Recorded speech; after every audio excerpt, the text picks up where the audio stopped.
often find ourselves entangled in situations with people because of some problem of communication. Misunderstanding each other is so common nowadays. And this is because we have filters. We have a lot of different filters that distort both the message that we give and the message that people want to give to us.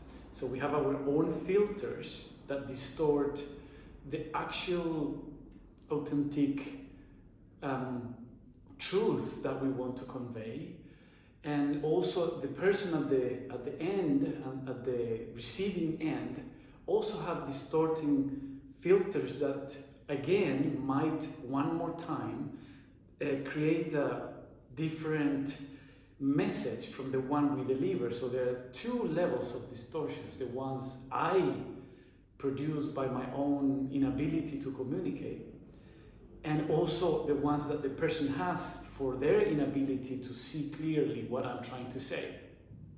And this is really complicated, because when we speak about communication, it's not just about what we say, it's not just about what we verbally convey or write, it's also about our entire being. To be honest, communication is the act of being yourself and expressing that self in every dimension of who you are. The way you dress is a way of communication. The way you stand up, sit, move in life is a way of communication. How you contain your energy and your being, and how you move your eyes and your hands, your gestures, are all the time communicating something. Communication then becomes one of the critical aspects of human experience.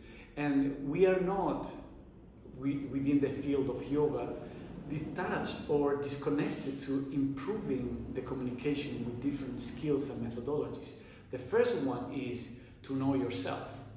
The first thing that we know is the most important thing in order to properly communicate is who you are, what you want.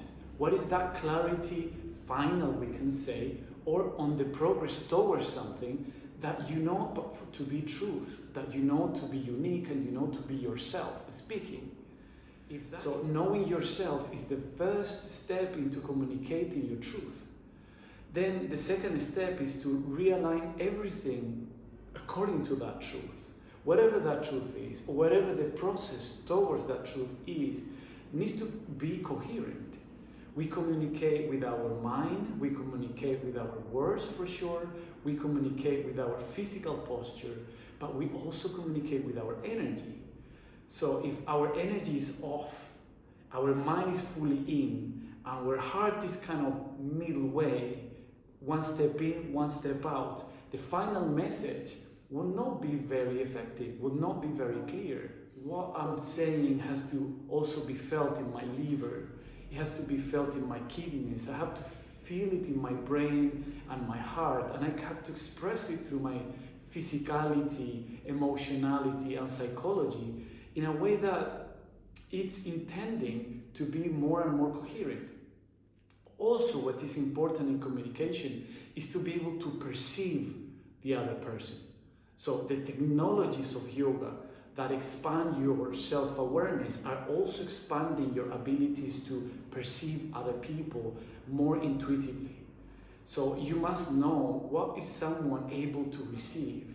The person you're delivering something to will be able to actually listen to and accept. Of course that there are truths that are a bit difficult to convey, but maybe person is not ready for that. Maybe it's ready, but you need to really find the right words. Maybe it's ready, you need to find the right words, but also the right time. So there's several elements, the time, the way, and the people's ability to listen that will determine what the other person can actually integrate in their life. And when we take into account these different levels and we work on improving what we share, what we convey, life becomes very effective. Because we are constantly communicating. We are vibrational beings. We are vibrating ourselves, and that's already telling something to the universe, whether you open your mouth or not. And that vibrational reality has to be as aligned with your true self, with the deepest reality and truth that you feel in your heart as possible. That is the key for success. You see that the characters in our society or history that are really successful, that they really make it in the spiritual realm, in the business realm, in the scholar realm, in whatever realm, they are people who know how to reach others, how to touch the heart of other people. They are not using that or misusing that as a form of manipulation. They are using that in a form to really create empathy, to create connection, to create a common ground, communication, communion. There's something common that then we step on the same field so we can share and we can hear each other and we can see each other, and then we can share and be in the same base to do something later on, to achieve a common goal, or simply to resolve a problem. If we are talking in different dimensions and we don't touch each other, there's no common place, then communication is going to be wasted, and the opportunity to come closer to someone and arrange or a project or resolve a problem will be